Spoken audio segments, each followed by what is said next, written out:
राधे राधे, जय श्री कृष्णा। आज की कथा में आप सभी भक्तों का हार्दिक स्वागत है। भगवान श्री कृष्ण और श्रीमती राधा रानी की कृपा सदैव आप पर और आपके समस्त परिवार पर बनी रहे। दोस्तों, आज आप सुनने वाले हैं चैत मास की कथा का 27वां अध्याय। और चैत मास की कथा में आप सभी सुन रहे हैं पद्म पुराण की कथा। तो इससे पहले के सभी अध्याय सुनने के लिए आप सभी का बहुत बहुत आभार। इसी प्रकार से अपना प्रेम और सहयोग आगे भी बनाकर रखें। तो बैसाख मास में बैसाख महात्म्य की कथा भी आप लोग जरूर सुनेंगे।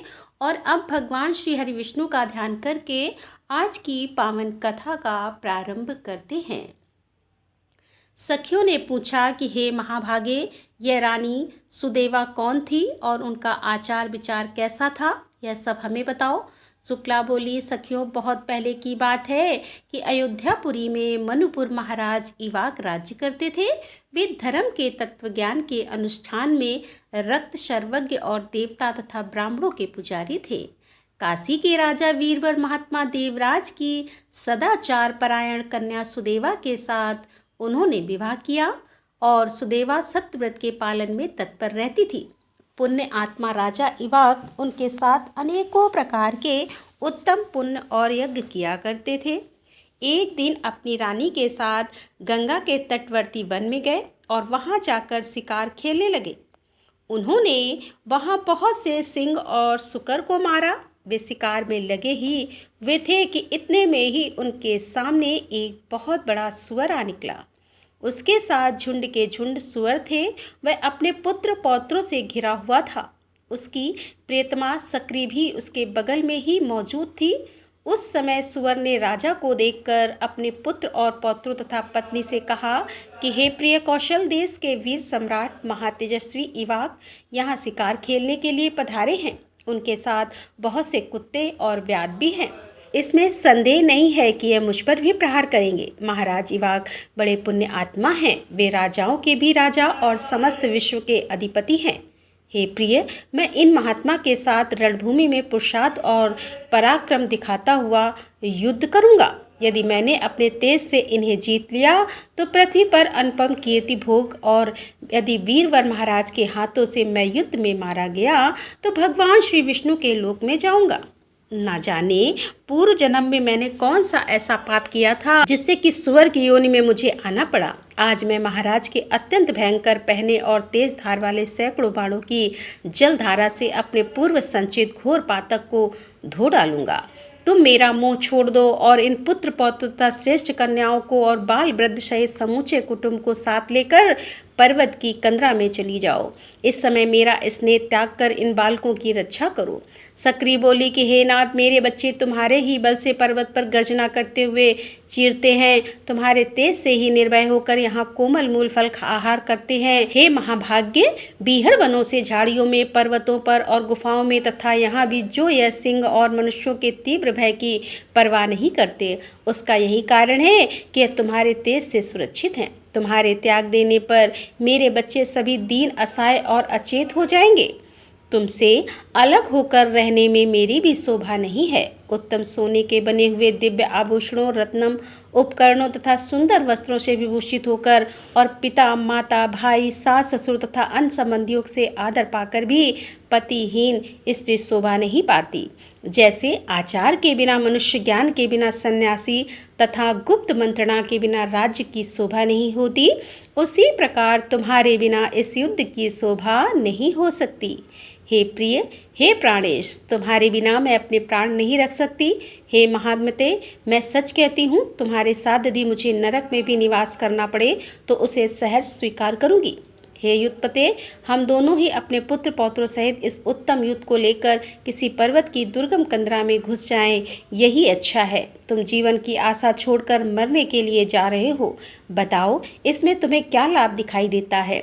सुअर बोला, प्रिय, तुम वीरों के उत्तम धर्म को नहीं जानती। सुनो, मैं इस समय तुम्हें वही बताता हूँ। यदि योद्धा शत्रु के प्रार्थना करने पर या ललकार पर भी काम, लोभ, भय अथवा मोह के कारण उसे युद्ध का अवसर नहीं देता, वह 1000 युगों तक कुंभीपाक नामक नरक में निवास करता है।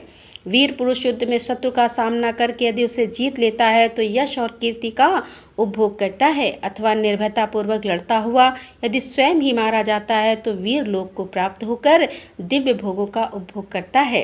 हे प्रिय 200 हज वर्ष तक इस सुख का अनुभव करता है। मनुपुर राजा इवाक यहाँ पधारे हैं, जो स्वयं बड़े वीर हैं। वह मुझसे युद्ध चाहे तो मुझे अवश्य ही इन्हें युद्ध का अवसर देना चाहिए। सुबह महाराज युद्ध के अतिथि होकर आए हैं और अतिथि सनातन श्री विष्णु का स्वरूप होता है, अतः युद्ध रूप से इनका सत्कार करना मेरा आवश्यक कर्तव्य है। तब सक्री बोली कि हे प्राणनाथ, यदि आप महात्मा राजा को युद्ध का अवसर प्रदान करेंगे तो मैं भी आपके साथ रहकर आपका पराक्रम देखूंगी। यूं कहकर सक्री ने तुरंत अपने प्यारे पुत्रों को बुलाया और कहा, बच्चों मेरी बात सुनो। युद्ध भूमि में सनातन विष्णु रूप अतिथि पधारे हैं, उनके सत्कार के लिए मेरे स्वामी जाएंगे और इनके साथ मुझे भी वहीं जाना चाहिए। तुम्हारी रक्षा करने वाले प्राणनाथ जब तक यहाँ उपस्थित हैं तभी तक तुम दूर के पर्वत की किसी दुर्गम गुफा में चले जाओ। हे पुत्रों, मनुपुर इवाक बड़े बलवान और दुर्मम्य राजा हैं। यह हम लोगों के लिए काल स्वरूप है, सबका संहार कर डालेंगे, अतः तुम लोग दूर भाग जाओ। पुत्रों ने कहा, जो माता पिता को संकट में छोड़कर जाता है वह तो पाप आत्मा है, उसे महारौद्र एवं अत्यंत घोर नरक में गिरना पड़ता है। यह उसके लिए अनिवार्य गति है। जो निर्दय अपनी माता के पवित्र दूध को पीकर परिपट्स नरक में पड़कर सदा पी का भोज करता है, इसीलिए माँ हम लोगों को और तुम्हें यहाँ छोड़कर नहीं जाएंगे। ऐसा निश्चय करके समस्त शूर कर मूर्छा बांध कर खड़े हो गए। वे सभी बल और तेज से संपन्न थे। उधर अयोध्या के वीर राजा मनुकुमार इवाक अपनी सुंदरी भार्या तथा चतुरंगी सेना के साथ आखेट के लिए चले। उनके आगे आगे व्याध कुत्ते और तेज चलने वाले वीर योद्धा थे। वे लोग उस स्थान के समीप गए जहाँ बलवान सुगर अपनी पत्नी के साथ मौजूद था। छोटे बड़े बहुत सुअर सबोर से उसकी रक्षा कर रहे थे।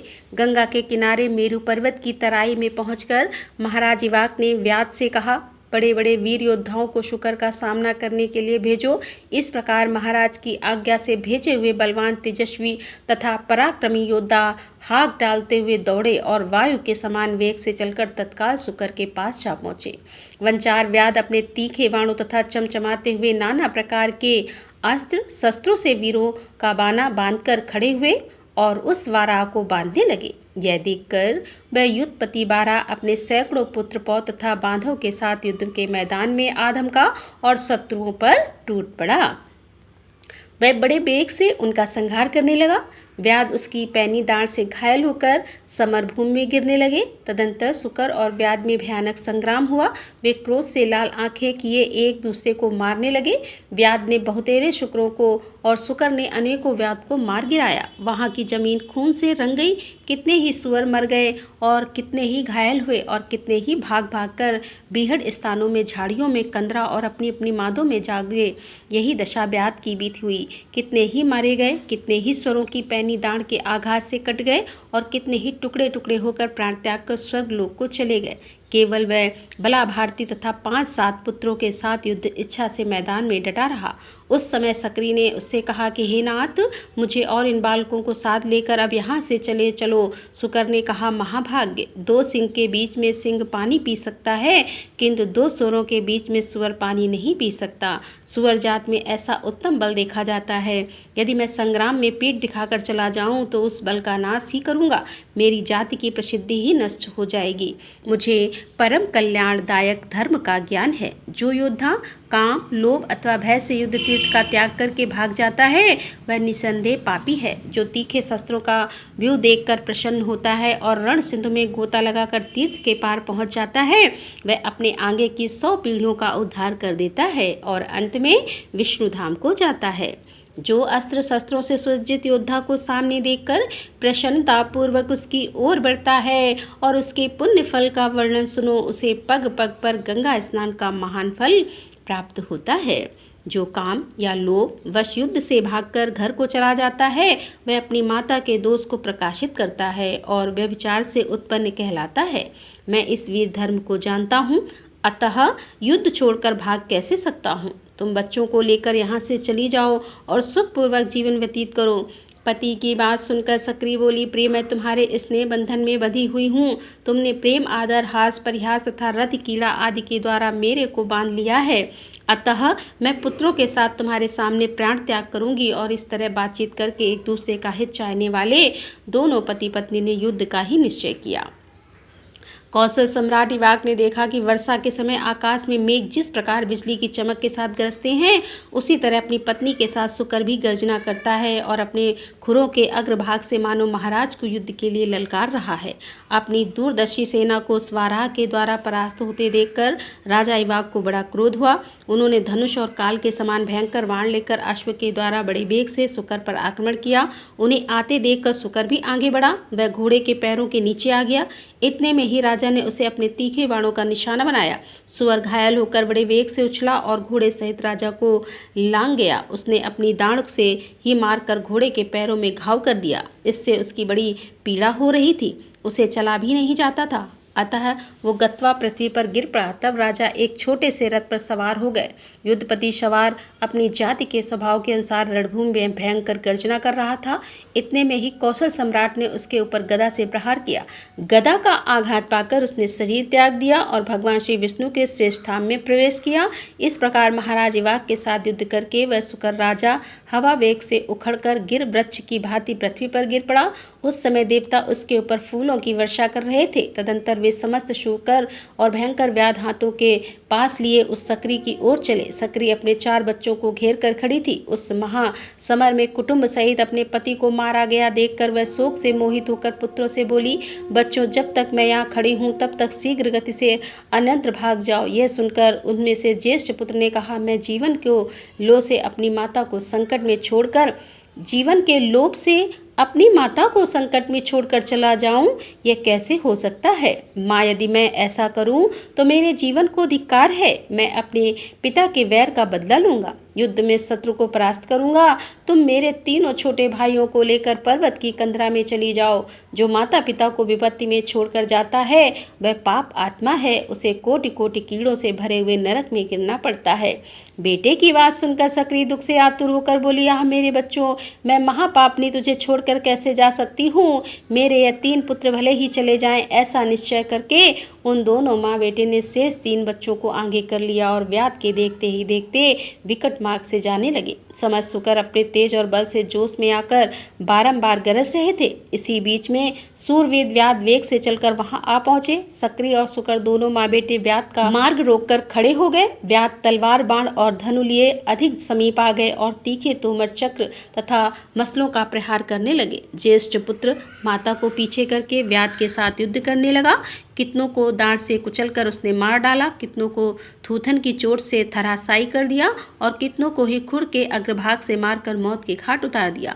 बहुत से सूरवीर रणभूमि में ढेर हो गए। राजा इवाक संग्राम में शुभ को युद्ध करते देखकर उसे पिता के समान ही शूरवीर जानकर स्वयं उसके सामने आए। महातेजस्वी प्रतापी मनु कुमार के हाथ में धनुष बाण थे। उन्होंने अर्ध चंद्राकार तीखे बाण से शुकर पर प्रहार किया और उसकी छाती विद गई और वह राजा के हाथ से घायल होकर पृथ्वी पर गिर पड़ा। गिरते ही उसके प्राण पखेरु उड़ गए। पुत्र के शोक और मोह से अत्यंत व्याकुल होकर सक्री उसकी लाश पर ही गिर पड़ी। फिर संभल कर उसने अपने थूथू से ऐसा प्रहार किया जिससे अनेकों शूरवीर धरती पर सो गए। कितने ही व्याध धराशायी हुए, कितने ही भाग गए और कितने ही काल के गाल में चले गए। सक्री अपनी दाढ़ के प्रहार से राजा की विशाल सेना को खदेड़ने लगी। यह देखकर काशी नरेश देवराज की पुत्री महारानी सुदेवा ने अपने पति से कहा, प्राणनाथ, इस सक्री ने आपकी बहुत बड़ी सेना का विध्वंस कर डाला, फिर भी आप इसकी उपेक्षा क्यों कर रहे हैं? मुझे इसका कारण बताइए। महाराज ने कहा, प्रिय, यह स्त्री है। स्त्री के वध से देवताओं ने भी बहुत बड़ा पाप बताया है। इसीलिए मैं इस सक्री को ना तो स्वयं मारता हूँ और ना किसी दूसरे को ही इसे मारने के लिए भेज रहा हूँ। इसके वध के कारण होने वाले पाप से मुझे भय लगता है। यह कहकर महाबुद्धिमान राजा चुप हो गए। व्याध में एक का नाम था भार्गव। उसने देखा कि सक्री समस्त वीरों का संहार कर रही है। बड़े बड़े सूरमा भी उसके सामने टिक नहीं पाते। यह देखकर व्याध ने बड़े वेग से एक पहने बाण का प्रहार कर दिया और उस सकरी को विद डाला। सकरी भी झटपटाकर व्याध को पछाड़ दिया। व्याध ने गिरते ही सकरी पर तेज वाली धार तलवार का भरपूर हाथ जमाया और अब वह बुरी तरह से घायल होकर गिर पड़ी और धीरे धीरे सांस लेती हुई मूर्छित हो गई। रानी सुदेवा ने उस पुत्रवत्सल सकरी को जब धरती पर गिरकर बेहोश होते हुए और ऊपर को श्वास लेते देखा तो उनका हृदय करुणा से भराया। वे उस दुखनी के पास गई और ठंडे जल से उसका मुंह धोया, फिर समस्त शरीर पर पानी डाला।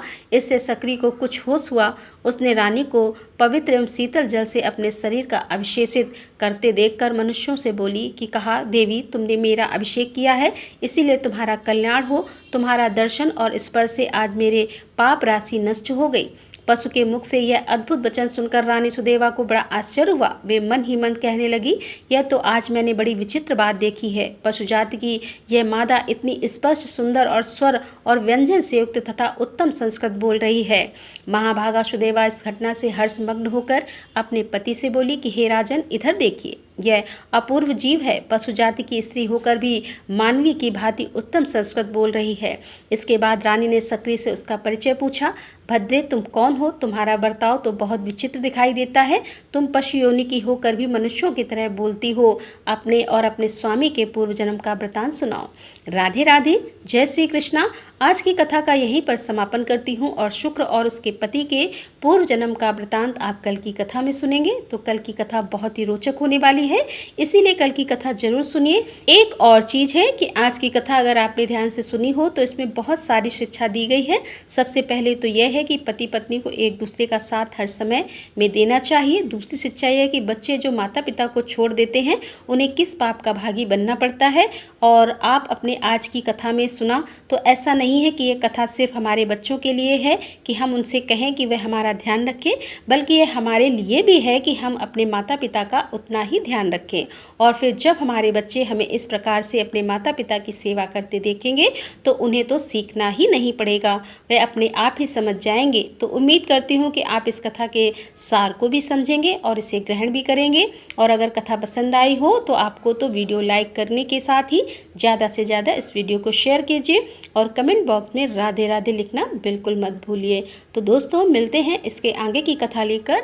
तब तक के लिए राधे राधे, जय श्री कृष्णा, हर हर महादेव, जय भोलेनाथ की।